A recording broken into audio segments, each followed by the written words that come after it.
L'héritage de données, ça vous dit quelque chose?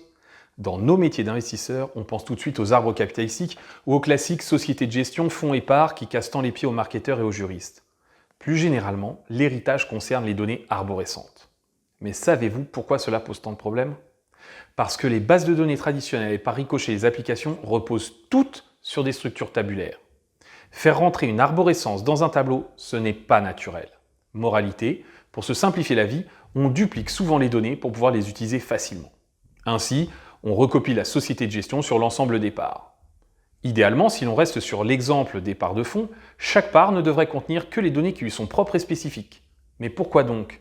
Parce que si l'on duplique de la donnée, qui se charge d'en assurer la cohérence? Si par exemple la société de gestion change de nom, vous allez changer le nom de la SGP sur toutes les parts de tous les fonds? Donc clairement, il va falloir penser à un mécanisme permettant de modifier toutes ces données simultanément sans en oublier aucune. Ensuite, on a quelques points à traiter encore. Comment savoir qu'une donnée est héritée? Non, parce qu'une fois que vous avez copié les données, comment quelqu'un peut savoir qu'en fait c'est celle du parent et pas la donnée spécifique à l'enfant?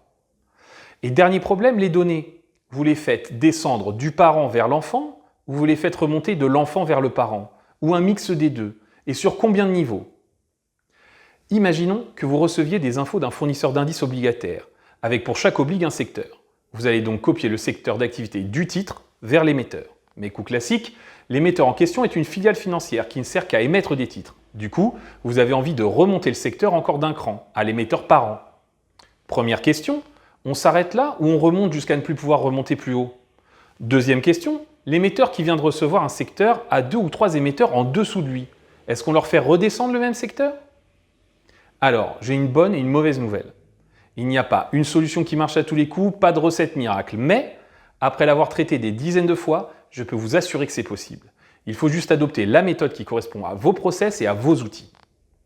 Toutes les 2 semaines, je démystifie une notion tech, data ou innovation. Une sorte de guide de survie de l'asset manager en milieu tech hostile. Alors à bientôt pour de nouvelles vidéos.